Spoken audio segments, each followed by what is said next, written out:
Hello， 大家好，歡迎收睇中山着數王嘅 channel 啊。咁今期呢就係2025年嘅4月23禮拜三嘅夜晚，差唔多8點啦，7點半嘅。咁剛剛呢就食飽咗飯嘅。今期嘅內容呢就係同大家係接到粉絲嘅要求，佢上一年呢就同其他嘅 agent 響中山市區火炬開發區呢就買咗一套公寓，導致而家都未收樓。加上呢個 fans 呢，而家呢佢就喺國外嘅，佢就想了解最新嘅一個佢自己一個房產嘅資訊，包括呢一個盤呢，我之前都有講過，加上我直播都有講嘅，就真係一個中伏盤嚟嘅。就從上一年嘅一個大劈價啦，我記得當時呢應該係6000零7000蚊嘅一個價格就推出嚟嘅，再包括呢當時呢都係包裝住一個深中通道嘅一個落橋位啦。其實佢同深中通道呢係真係差得有距離嘅。咁我哋呢就今晚呢主要去同大家呢去解答兩個問題嘅。第一個呢，中山嘅公寓究竟可唔可以買？第二個就去睇翻 fans 嘅呢一個物業所在嘅地方啦。咁呢嗱，好似我嘅 channel，大家有睇過嘅咧，都知道我除咗拍啲屋苑之外咧，我一直都係推薦大家咧，盡量去買央企、國企、現樓嘅。咁樣咧，無論係買幾錢銀碼嘅樓咧，都係對自己嘅一個保障啊！最起碼係收到樓先嘅，唔需要話真係買間屋幾廿萬，大佬提心吊膽咁樣，冇意思噶嘛，係咪？嗱，咁我哋而家咧就喺公司附近嘅呢度咧，就係位於石岐區嚇，石岐區嚟嘅。夜晚咧就7點零鐘就街上都好熱鬧嘅。咁咧我哋咧就而家咧就時不宜遲就去片噶啦。咁咧我就一直都係頻道咧都係反映出一啲最真實同埋最新嘅一啲事實嚟嘅。大家中意我咧，記得 follow 翻我 channel 同埋俾個 like 阿 Ken 嘅。咁我哋而家事不宜遲嚇，正式出發嘅。嚟，順便同大家講解一下今晚呢一個地方啊！我哋而家咧就沿住呢一邊啦，就石岐區嚟嘅，就跟住呢個方位去行啊！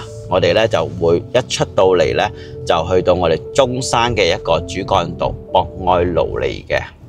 好啦，而家咧我哋就上咗呢個博愛路嘅，咁我哋今日咧就其實就喺呢個博愛2路啊，我哋而家就行到博愛路嘅盡頭嘅。咁呢個博愛路咧就係我哋中山嘅一個由西邊到東邊嘅一個主幹道嚟嘅，貫穿咗成個中山嘅城區嚟嘅。我哋今晚咧就係從呢個主幹道度出發，一直去到盡頭啊，去到篤篤噶啦。咁咧就睇翻呢一個盤啊，咁睇完嗰個盤之後呢，我哋仲會去揾另外一個都係公寓盤去對比翻，咁樣呢，大家呢就非常清晰中山嘅公寓究竟可唔可以買嘅啦。博愛路呢，夜晚呢，而家呢個鐘數呢，基本上呢就係唔係咩上落班高峰期嚟嘅。另外呢，大家響內地揸車呢，上落班高峰期呢，一般呢都係朝頭早嘅7點半到9點鐘，晏晝呢就係5點到6點半嘅嚇。嗱，咁我哋呢條路呢係冇紅綠燈啊，一直走到尾呢都冇紅綠燈嚟嘅，就一條城市嘅快速路嚟嘅，限速80嘅嚇。所以呢，大家翻嚟呢要都盡量遵守下交通規則啦，因為有 cam 頭嘅啦。過到嚟呢邊呢就係東區嚟嘅啦，我嘅左手邊就係東區嚟嘅嚇，呢邊呢已經東區嘅啦。呢一個呢叫做南下新碼頭，好多嘢食同埋好多啲清吧嘅。咁我哋呢而家呢個位置呢，亦都係中山舊城區呢，係非常非常熱鬧、非常多嘢食嘅一個地方嚟嘅啦。右邊呢嗰邊都係東區嚟，嗰邊呢叫朗晴假日嘅。佢嘅樓齡咧都有成差唔多20年嘅啦，新極嗰啲咧都接近10年嘅。嚟呢邊咧都係東區啦，嗱可以睇到夜晚中山咧其實真係燈火通明嘅。點解咧？就一直都同大家講咧，有咁樣嘅預算1萬蚊打上咧，真係盡量往翻市區去揀嘅。尤其咧揀翻啲有學區嘅房啊，以後二手咧佢嘅一個抗跌能力啦，同埋一個轉手嘅一個時間啊，有學區嘅呢，係一定會比其他更加強嘅。咁我哋而家呢，過咗呢個隧道之後呢，就到返我哋中山比較舊嚇，講緊10年前嘅一個金融區嚟嘅嚇，金融區金融板塊嚟嘅。嗱，大家可以睇下，咁其實喺中山呢，生活真係好舒服嘅，節奏慢慢地嚇。咁我哋就隨住鏡頭慢慢咁樣去出發嘅。好啦，咁而家呢，又繼續都係響博愛路啦，就過咗大概10分鐘到嘅時間嘅啫。嚟，攝影師，嗱，我哋前方呢度呢係博愛6路同埋博愛7路之間嘅，右手邊呢係屬於東區嘅嚇。嗱，大家可以睇下嘅，東區呢邊係東區，呢啲呢全部都係公寓盤，入住率呢係非常高啊。當時呢係賣緊50-60萬一間嘅，咁呢度呢係好得意嘅喎，都係兩區交界嘅喎。嗱，我哋左手邊呢，正前方嘅左手邊呢，就係火炬開發區嚟嘅，屬於火炬開發區。咁呢度嘅屋苑呢，呢排呢又有2個盤係非常出名啊。首先呢，第一個呢就叫做嗰個叫做永義聚浩園，係啦，跟住對面啦有個鰲峰天娛嘅，都係1萬蚊唔使或者1萬蚊出頭嘅。咁呢個位置呢，其實買火炬開發區呢，呢個位置係買得過嘅，因為呢，佢係同東區交界，可以享受到東區嘅一個配套啊，即係商業氛圍呢係非常好啦。呢度揸車10分鐘之內，慢慢揼過去就可以到返我哋嘅 Top Park 啦，同埋 Coco City 嘅，即係到返我哋長江路。長江路呢，亦都係我哋中山嘅一個大動脈嚟嘅，由南到北去貫通住中山呢個城市嘅嚇。嗱，我哋睇下呢一邊呢，就今晚唔知做咩啊，冇路燈嘅，平時都有嘅嚇，就可能啲電力有少少問題啊。平時呢，我會經常經呢一條路嘅，因為呢，會去親其他地方呢，只要上高速呢，我經常都會喺呢度上嘅。咁呢，就隨住我鏡頭呢，就馬上呢，一陣間就到返我哋呢個屋苑嘅目的地啦。好啦，話咁快呢，就到咗今期第一個主角嚇，就係呢一個贏家公館嚇。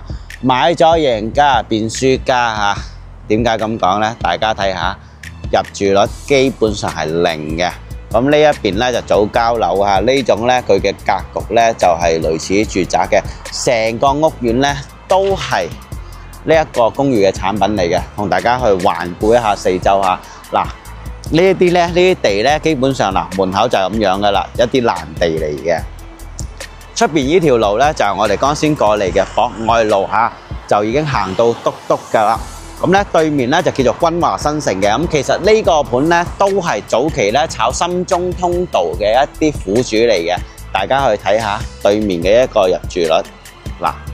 嗱，上邊呢條高架橋咧就係叫做深中通道嘅延長線，往西邊走下，往西邊延長嘅，就去翻我哋嘅開平啦，即係江門啊，同埋陽江嘅，就簡稱叫做中陽高速嘅。嗱，周邊要商業呢就冇商業嘅，要人流呢都冇人流嘅，就係得啲車，都係車嚟嘅。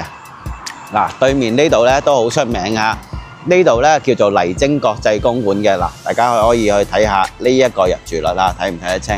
佢而家呢就基本上冇人住嘅，租呢都租唔出去嘅，就託管俾咗啲酒店，啲酒店呢好多呢都冇做噶啦。咁一般呢呢邊租呢好似都係千零蚊嘅。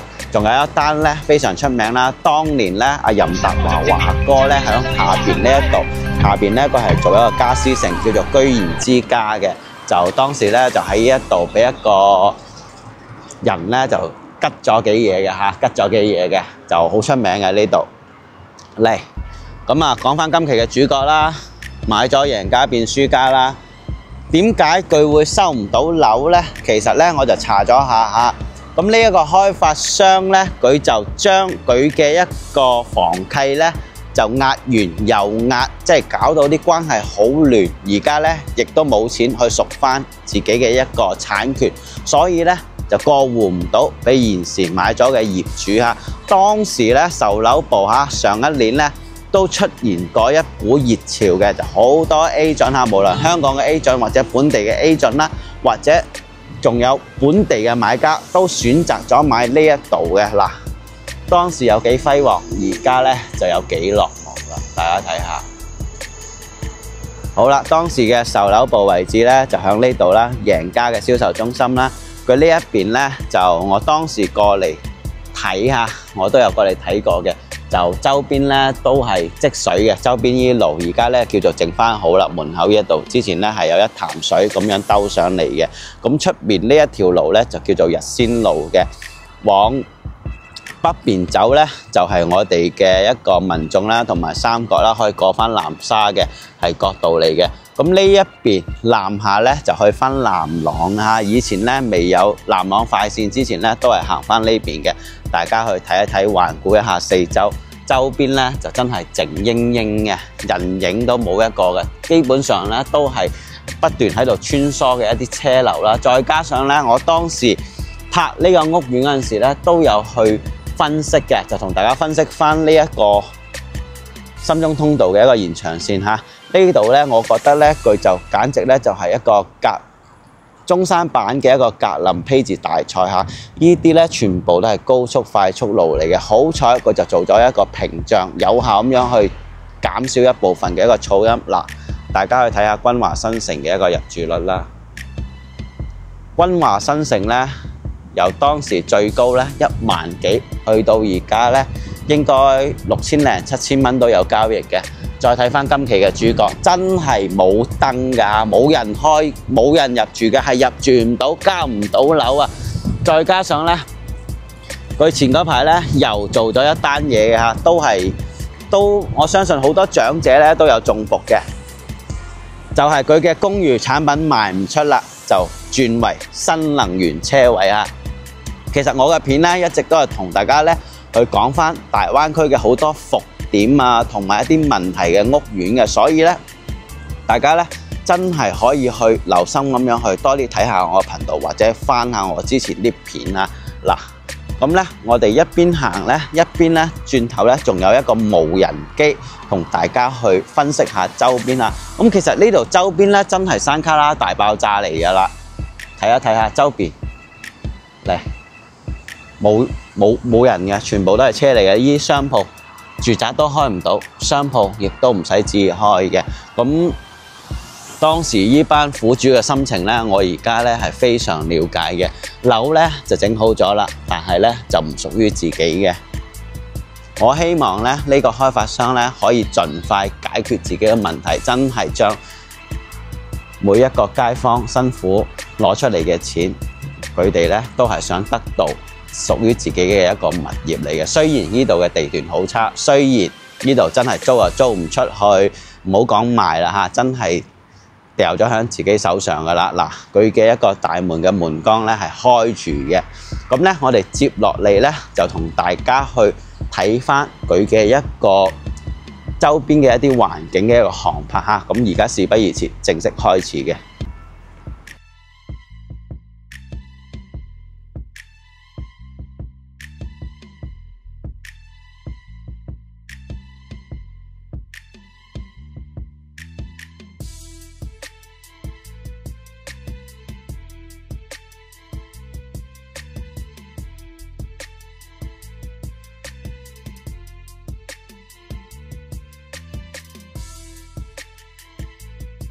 Hello， 大家好。剛先咧就響火炬翻嚟而家嘅一個石岐區嘅。咁另外一個公寓盤咧，我相信香港嘅街坊咧都唔陌生嚇。呢一個盤咧就叫做中澳濱河灣，位於三區交界嘅。咁隨住咧呢2年佢嘅商場天虹商圈咧開咗之後咧，呢邊嘅一個人流量咧就不斷咁樣去增加嚇，因為咧呢度嘅商業咧真係你話佢好大唔係，但係咧佢呢度做嘅商業咧都係做啲比較性價比嘅餐飲啦，同埋買嘢嘅嚇。嗱，可以睇下呢個商業嘅呢一啲路邊咧，全部都停滿私家車同埋電單車嘅嚇。咁其實呢個位置咧都非常奇妙嘅。我哋呢邊右手邊影緊嘅咧係屬於南區嚇，咁我哋嘅對面咧就都係南區嚟嘅，後邊咧就東區同埋石岐嘅，係一個屬於三區交界嘅位置嚟嘅嚇。咁咧嗱，譬如呢啲大家樂啊，同埋呢啲飲嘢嘅，都全部咧都係喺呢個商場咧就可以享受得到噶啦。咁呢一個第二期嘅影片咧就講翻中澳濱河灣嘅呢個公寓叫做四季公館噶嚇。咁其實呢個四季公館咧，我都係住喺周邊，係真係好旺嘅。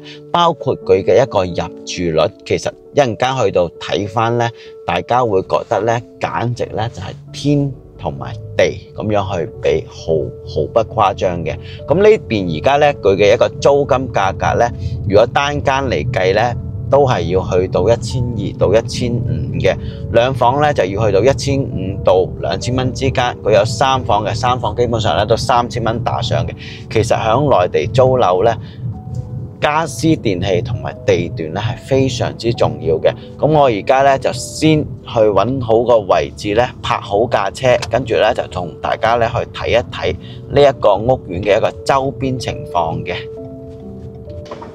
Hello， 大家好，啱啱泊完車啊，而家咧就響濱河灣呢個片區嘅。其實呢個社區咧非常大嚇，從現時咧一共係分咗8期開發，其實仲有第9期，應該今年會賣。8期同9期咧就響呢邊啊，呢邊係8期叫做四季公館嘅。咁下邊咧就以前係商業啦，而家咧都係攞嚟做一個公寓嘅項目嚟㗎啦。咁而家賣緊咧都係呢一啲低樓層嘅2樓、3樓、4樓、5樓咁樣啦。咁9期咧就喺呢一度啊，仲未開賣嘅。咁可以主要咧就同大家咧去睇翻周邊嘅一啲人口啊。其實濱河灣咧1到7期啊，呢邊係第7期、第6期同埋第5期喺呢邊。跟住咧1、2、3期咧就喺呢邊，1、2、3期咧就有高層洋房同埋別墅啦。跟住天虹嗰邊咧就叫做第4期嚇。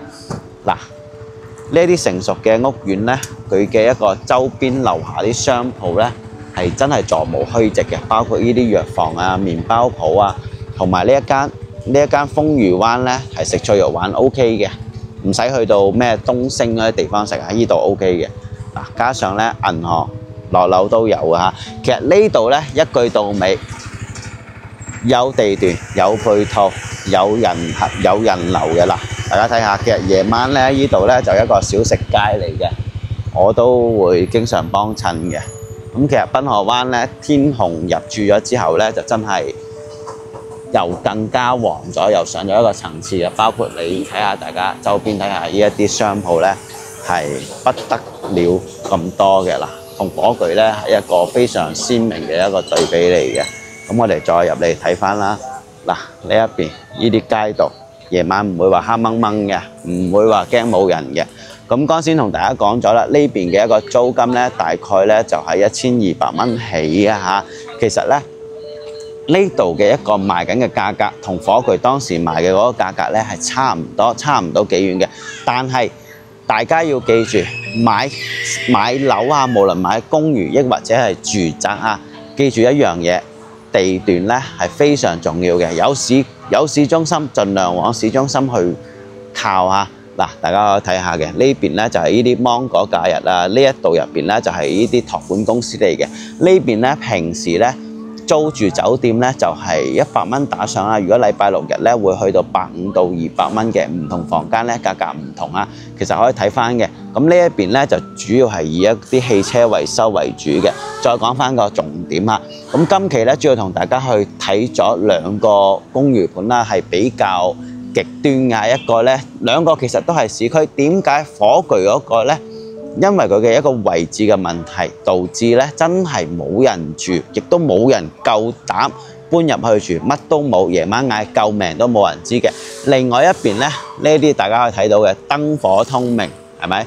周邊咧又靠近翻我哋嘅利和商圈，真係去邊度都方便啊！包括咧買樓真係盡量往呢啲市中心去買啊！即係大家買公寓咁樣嚟計下，其實公寓係咪買唔過呢？如果大家買公寓攞嚟炒呢，就千祈唔好去有呢啲咁嘅諗法啊！其實公寓嘅一個升值空間呢係唔大嘅。買公寓呢，大家呢就換一種思維方式。其實呢，如果唔住呢，一定要買個地段好，租到出去。其次嚇，價格咧唔可以貴喎，價格一貴咧，千祈唔好去考慮公寓嚇。其實我覺得50萬以內嘅公寓咧，市中心、市區嘅公寓諗得過，周邊有人流、有配套、有商業嘅可以考慮嚇。並唔係話一竹竿咧就打死一船人嘅。大家再去感受一下呢邊嘅一個商業氛圍同埋人流人氣嘅。好啦，咁我哋今期嘅視頻咧，主要同大家咧去分享翻而家中山嘅一個公寓嘅一個問題啦。其實中山咧非常多公寓嘅，非常多朋友咧中咗伏嘅。我今晚咧就攞咗2個非常明顯嘅例子俾大家去對比翻下。咁濱河灣咧呢一個屋苑咧，我係非常認可嘅，無論係住宅亦或者係公寓，真係有一個市場嘅一個需求啊嚇。所以咧，大家買樓之前咧，千祈唔好相信入邊 agent 講嘅嘢，吹到天上有地下冇，即刻就交錢啦！一定要睇下周邊，做下功課，去兜一兜下。所以咧，買樓咧就一定要認準呢個地段嘅問題，先唔好去睇價錢啦。好啦，咁我哋今期嘅視頻嚇，就一陣間咧仲有一個航拍，就係呢個濱河灣嘅一個航拍嚟嘅。